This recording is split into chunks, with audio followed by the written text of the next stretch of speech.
Friends, आपका स्वागत है हमारे चैनल स्टडी विद एकेसी। आज हम लोग पढ़ेंगे क्लास 10 का फर्स्ट चैप्टर केमिकल रिएक्शन। तो दोस्तों, हम लोग देखते हैं हमारे आसपास बहुत सारे चेंजेस होते हैं। कुछ उसमें फिजिकल चेंजेस होते हैं, कुछ केमिकल चेंजेस होते हैं। तो ये जो केमिकल चेंजेस होते हैं, इनमें कुछ केमिकल रिएक्शन जो है होती हैं, ठीक है। तो उन केमिकल रिएक्शन के बारे में हम लोग पढ़ेंगे और उनकी इक्वेशन के बारे में पढ़ेंगे और टाइप्स ऑफ केमिकल रिएक्शन के बारे में इस चैप्टर में हम लोग कवर करेंगे। तो सबसे पहले हम लोग जानते हैं कि केमिकल रिएक्शन होता क्या है। तो the process of interaction of chemical to form new substance is called chemical reaction. मतलब किन्हीं दो सब्सटेंस को मिलकर के एक नया सब्सटेंस बनाने की प्रक्रिया को हम लोग कहते हैं केमिकल रिएक्शन। फॉर एग्जांपल के लिए हम ये कह सकते हैं कि हाइड्रोजन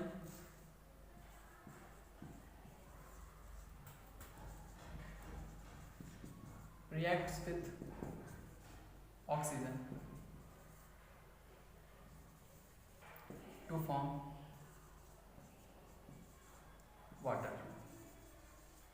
ठीक है, हाइड्रोजन गैस होती है, इसलिए हाइड्रोजन के दो मॉलिक्यूल होते हैं। इसी तरह ऑक्सीजन भी गैस होती है, तो उसके भी दो ही एटम्स होंगे, तो ये बन जाता है आपका वाटर। इसी तरह हम ये भी कह सकते हैं carbon react with oxygen to form carbon dioxide, means यहाँ कार्बन ऑक्सीजन और ये हो गया कार्बन।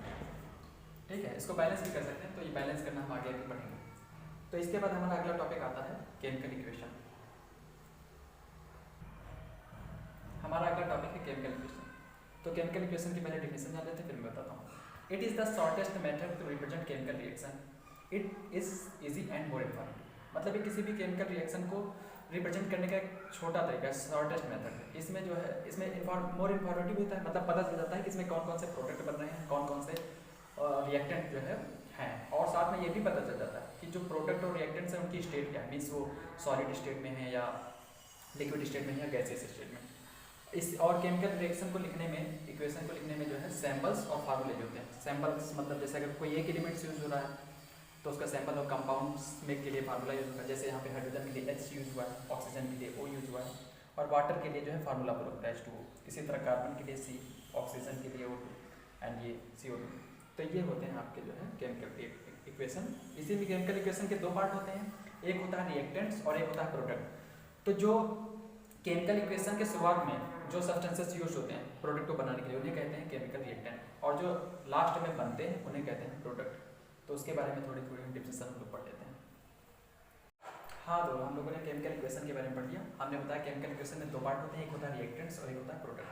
तो those chemical are used for chemical reaction is called reaction. मतलब जो केमिकल रिएक्शन कराने के लिए जो प्रोडक्ट जो भी सब्सटेंस यूज होते हैं या केमिकल्स यूज होते हैं, उन्हें हम लोग कहते हैं रिएक्टेंट्स। जैसे वाटर को बनाने के लिए हाइड्रोजन और ऑक्सीजन की आवश्यकता होती है, तो इसमें हाइड्रोजन और वाटर रिएक्टेंट्स है।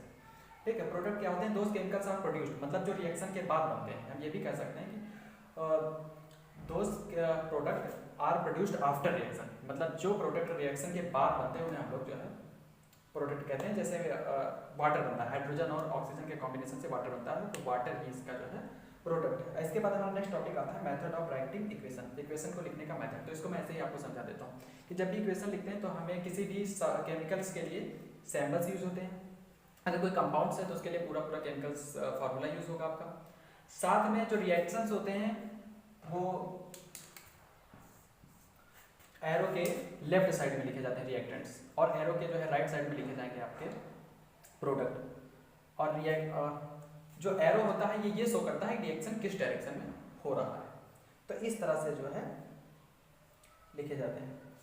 ठीक है, अगर जो है एक से ज्यादा रिएक्टेंट्स है तो उन रिएक्शन के बीच में प्लस का साइन यूज होता है। इसी तरह से अगर प्रोडक्ट भी एक से ज्यादा है तो उन प्रोडक्ट्स के बीच में भी प्लस का साइन यूज होता है। इसके बाद हम लोग पढ़ेंगे जो है बैलेंस्ड इक्वेशन के बारे में। हमारा अगला टॉपिक है balanced equation. If the number of atom of each element in reactants are equal to the number of atom of each element in product, then the equation is called balanced equation.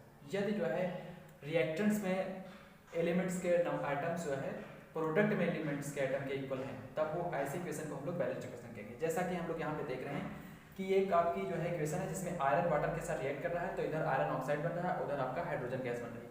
तो इसमें देख रहे हैं कि यहाँ पे iron के 3 atom है, तो इधर भी आयरन के 3 एटम है। यहाँ पे जो है हाइड्रोजन के 4 to 8 आइटम्स हैं, तो यहाँ भी हाइड्रोजन के 8 आइटम्स हैं, और यहाँ पर ऑक्सीजन के 4 आइटम्स हैं, तो यहाँ भी ऑक्सीजन के 4 आइटम्स। तो इस तरह की इक्वेशन कही जाएगी बैलेंस्ड इक्वेशन। इसी तरह से अगर हमें अनबैलेंस्ड इक्वेशन की डेफिनेशन लिखना हो तो इसमें हमें थोड़ा सा चेंज कर देना है। If the number of atom of each elements in reactant are not equal to the number of atom of each element in product, then the equation is called unbalanced equation. Means जैसे example देना हो unbalanced equation का, तो आप यहाँ से erase कर दीजिए, तो आप क्या देखेंगे कि यहाँ पे आयरन का जो है एटम जो है एक है और यहाँ पे आयरन के एटम 3 है, तो ये अनबैलेंस हो गया वैसे ही। तो इसके बाद हमारा नेक्स्ट टॉपिक आएगा need of balancing chemical equation. हाँ, तो अब हम लोग पढ़ेंगे need of balancing chemical equation, chemical equation को बैलेंस करने की आवश्यकता क्यों है। तो हम लोग देखते हैं revision. We know that mass neither can be created nor destroyed in chemical reaction, that is the total mass of elements present in the products of chemical reaction has to be equal to the total mass of elements present in the reaction। यानी कि किसी भी के, जैसा कि conservation of mass के law से हम लोग जानते हैं कि मास को ना तो बनाया जा सकता है ना ही नष्ट किया जा सकता है, तो इसीलिए जो है किसी भी केमिकल रिएक्शन में प्रोडक्ट का जो मास है वो उसके रिएक्टेंट के मास के इक्वल होना चाहिए, इसलिए हमें केमिकल रिएक्शन को बैलेंस करने की आवश्यकता पड़ती है। हाँ, तो हमारा नेक्स्ट टॉपिक है टाइप ऑफ केमिकल रिएक्शन। तो पहले मैं आपको बता देता हूँ कितने टाइप की होती है केमिकल रिएक्शन, फिर मैं आपको इसके बारे में बताता हूँ। तो इसमें कॉम्बिनेशन रिएक्शन होता है, डिकम्पोजिशन रिएक्शन होता है आपका, साथ में displacement reaction, oxidation reaction, double displacement reaction, reduction, redox reaction, ये सब होती हैं। तो सबसे पहले हम इसमें पढ़ेंगे कॉम्बिनेशन रिएक्शन के बारे में। तो जानते हैं लोग combination, the reactions in which a single product is formed from 2 और मोर रिएक्टेंट्स। सॉरी, यहाँ पे गलती से रिएक्शन लिख गया है,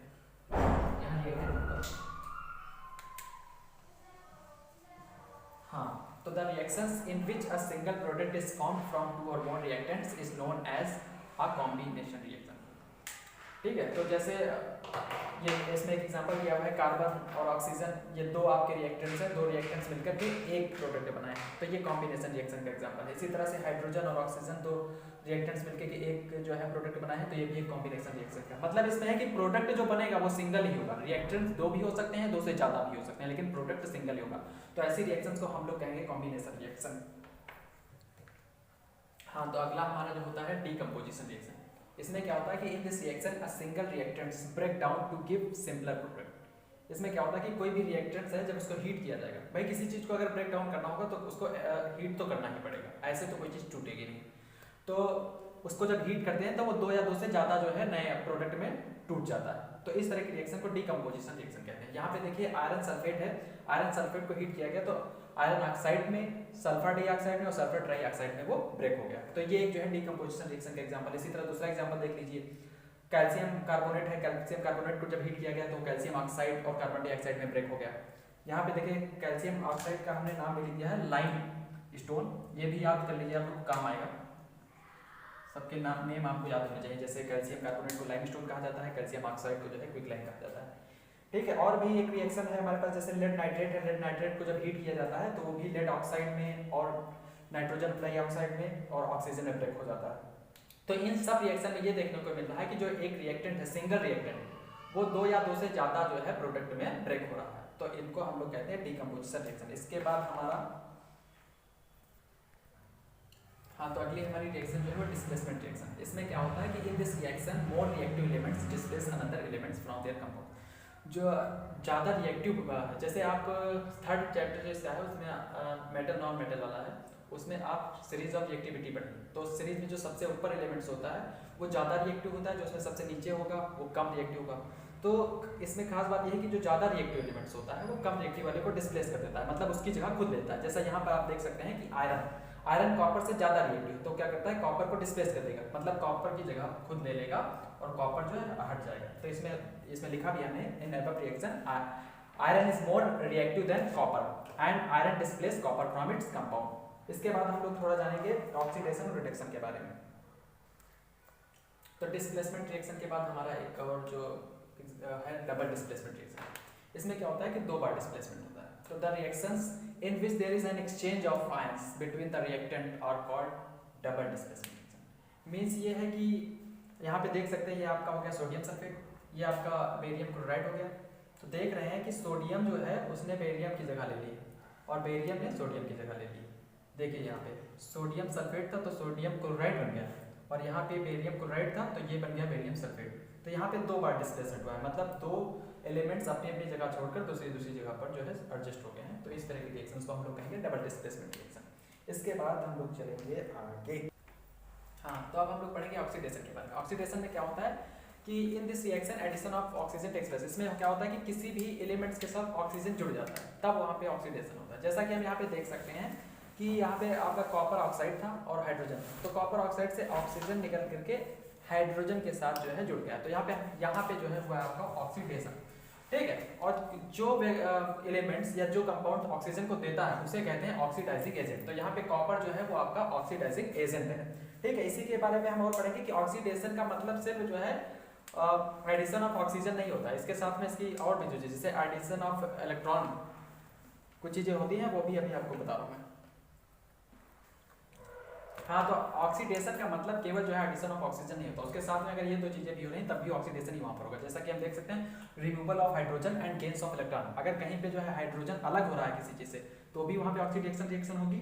अगर इलेक्ट्रॉन कहीं पे गेन कर रहा है कोई एटम्स तो भी वहाँ पे जो है आपका ऑक्सीडेशन रिएक्शन होगा। ऑक्सीडेशन के अपोजिट एक रिडक्शन होता है। रिडक्शन में क्या होता है रिमूवल ऑफ ऑक्सीजन, मतलब अगर किसी कंपाउंड्स के साथ अगर ऑक्सीजन निकल रहा है तो वहाँ पे उसका रिडक्शन होगा।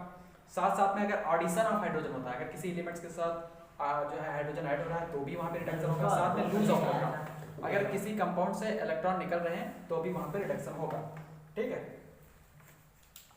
हाँ, तो हम लोग रिडक्शन के बारे में जान लेते हैं। इसमें क्या होता है कि removal of oxygen takes place. इसमें ऑक्सीजन जो है किसी कंपाउंड के साथ हटता है। इसके साथ में दो चीजें और भी हो सकती हैं, जैसे साथ में हो जाएगा आपका एडिशन ऑफ हाइड्रोजन। अगर कहीं पे हाइड्रोजन का एडिशन हो रहा है तो भी आपका रिडक्शन ही होगा। तो यहाँ पे देख रहे हैं कि कॉपर के साथ जो है ऑक्सीजन जो था वो यहाँ पे अलग हो गया है, मतलब निकल गया है। तो यहाँ पे कॉपर का क्या हो रहा है रिडक्शन हो रहा है। इसके बाद हम लोग पढ़ेंगे रिडॉक्स रिएक्शन। रिडॉक्स रिएक्शन में क्या होगा कि एक ही रिएक्शन में रिडक्शन भी होगा और ऑक्सीडेशन भी होगा। चलो हम लोग ये देखते हैं जादू कैसे होता है। हाँ, तो अब हम लोग पढ़ेंगे रिडॉक्स रिएक्शन के बारे में।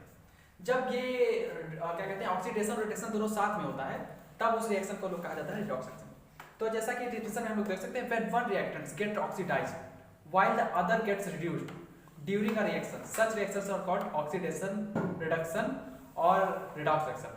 मतलब एक ही रिएक्शन में दोनों जादू साथ साथ होंगे। एक कंपाउंड के साथ ऑक्सीजन हट जाएगा और एक कंपाउंड में या एलिमेंट्स में ऑक्सीजन जुड़ जाएगा। तो यहाँ पे हम देख सकते हैं कि कॉपर ऑक्साइड के साथ ऑक्सीजन हट गया है, तो यहाँ पे हम देख रहे हैं कॉपर के साथ रिडक्शन हो रहा है, लेकिन कॉपर है यहाँ पर ऑक्सीडाइजिंग एजेंट। और जो हाइड्रोजन है, हाइड्रोजन के साथ जो है ऑक्सीजन जुड़ रहा है तो यहाँ पे हो रहा है ऑक्सीडेशन।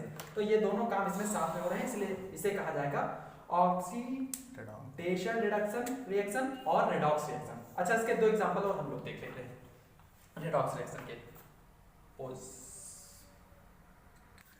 हाँ, तो हम कुछ और एग्जांपल देखेंगे ऑक्सीडेशन के बारे में। तो हमारा देखिए यहाँ पर जिंक ऑक्साइड है और कॉपर है। कॉपर नहीं है, इसे कार्बन कहते हैं, कंफ्यूज मत होना, ठीक है। तो देख रहे हैं कि जिंक ऑक्साइड के साथ ऑक्सीजन अलग हो गया है और वो कार्बन के साथ ऐड हो गया है। तो जिंक का हो रहा है रिडक्शन, मतलब जिंक से कुछ छूट रहा है, यानी कि इसको बड़ी दिक्कत हो रही होगी, फिर आगे देखते हैं। और कार्बन के साथ जो है ऑक्सीजन जुड़ रहा है तो बन गया कार्बन मोनोऑक्साइड, तो इसका हो रहा है ऑक्सीडेशन। तो ये भी रिडॉक्स रिएक्शन का एग्जांपल है। अगर हम दूसरा एग्जांपल देखना चाहें वो भी देख सकते हैं, यहीं पे लिखा है कहीं और थोड़ी। इसमें हो गया आपका मैंगनीज ऑक्साइड, ये मैंगनीज है, मैग्नीशियम नहीं है, ठीक है। तो मैंगनीज ऑक्साइड है और यहाँ पे हाइड्रोक्लोरिक एसिड है। तो आप यहाँ पे देख सकते हैं कि मैंगनीज ऑक्साइड से ऑक्सीजन अलग हो गया है और जाके हाइड्रोजन के साथ जुड़कर वाटर बन गया है। और यहाँ पे आप देख सकते हैं क्या कि जो क्लोराइड है जिसे कहते हैं क्लोरीन, वो मैंगनीज के साथ जुड़ गया है और बन गया है मैंगनीज क्लोराइड। तो यहाँ पे इसका हो रहा है आपका रिडक्शन और हाइड्रोजन के साथ हो रहा है ऑक्सीडेशन, और वहाँ क्लोरीन भी बना है। तो यही आपका रिडॉक्स रिएक्शन के एग्जांपल है। बाकी इसमें कुछ ज्यादा नहीं है। इसके बाद दो टॉपिक और बचे हैं, वो हम कवर कर लेते हैं। इसमें एक कोराइजन है और रैंसन डिसीज। हाँ, तो अब हम लोग केमिकल रिएक्शन में कुछ और चीजें पढ़ेंगे, जैसे कोराइजन और रैंसन क्या होता है, मैं बोल नहीं पा रहा हूँ, रैंसेंसिटिविटी होता है, ठीक है। तो कोराइजन में क्या होता है कि हम लोग देखते हैं कभी कभी आयरन की कोई छड़ या कोई भी चीज आप खुली छोड़ देते हैं हवा में, कुछ देर बाद वो जो है येलो कलर की हो जाती है। येलो कलर की नहीं होती, शायद वो ब्राउन, रेडिश ब्राउन कलर की होती है। तो वही होता है कोराइजन। तो उसकी डिफिनेशन हम लोग देखते हैं यहाँ पे, the rusting of iron due to reaction of oxygen is called corrosion. मतलब जैसे आयरन को आपने छोड़ दिया है तो कुछ दिन बाद वो ऑक्सीजन से रिएक्ट करके उस पे एक जो है रेडिश ब्राउन कलर की एक लेयर बन जाती है, उसे ही हम लोग कहते हैं कोराइजन। इसमें होता क्या है कि वो धीरे धीरे हट जाती है और फिर आयरन क्या हो जाता है, उसका वेट कम हो जाता है। तो देख लेते हैं कि iron react with oxygen and a reddish brown layer takes place on it. तो corrosion causes damage in iron, मतलब उससे डैमेज होता है, आयरन धीरे धीरे वीक होता जाता है, धीरे धीरे खत्म हो जाता है। केवल आयरन के साथ नहीं होता, होता तो कॉपर के साथ भी है और उसके सिल्वर के साथ भी होता है। लेकिन हाँ कि जैसे आयरन ऑक्सीजन के साथ रिएक्ट करता है, ऐसे ही नहीं कि सब ऑक्सीजन के साथ ही रिएक्ट करेंगे, वो कुछ जो है अलग अलग एलिमेंट्स के साथ रिएक्ट करते हैं, लेकिन ये होता सब में है। ठीक है, तो इसके बाद एक टॉपिक और बच रहा है लास्ट, वो हम पढ़ेंगे रेंसिडिटी, बस उसके बाद जो है खत्म हो जाएगा। अब हमारे इस चैप्टर का लास्ट टॉपिक जिसे कहते हैं रेंसिडिटी। इसमें क्या होता है कि आप देखते हैं कि फूड वगैरह आप लोग रख देते हैं और वो खराब हो जाता है, फिर खाने लायक नहीं बचता है, इसी को कहते हैं रेंसिडिटी। इसमें होता क्या है कि फूड में आपके फैट्स होता है, ऑयल्स होता है, ये ऑक्सीडाइज हो जाता है। मतलब इसमें ऑक्सीडाइज होने का मतलब भाई आप उसको खुला छोड़ेंगे या कहीं इधर उधर रख देंगे तो, और नहीं भी इधर उधर रखेंगे तब भी ऑक्सीजन कहीं ना कहीं से घुसी जाती है। ठीक है, तो वो फूड को बेकार कर देती है, फूड स्पॉइल हो जाता है। ये आप कह सकते हैं when fats and oil are oxidized they becomes rancid and material and taste change, material और टेस्ट चेंज हो जाता है, फिर खराब लगने लगता है, इसी को कहते हैं रेंसिडिटी। ठीक है, इसके बाद कुछ और चीजें हैं जिसको हम कवर करेंगे नेक्स्ट वीडियो। इसमें एक्सोथर्मिक केमिकल रिएक्शन, एक endothermic chemical reaction, precipitation reaction, यही 2-3 टॉपिक हैं, इनको हम नेक्स्ट वीडियो में कवर करेंगे।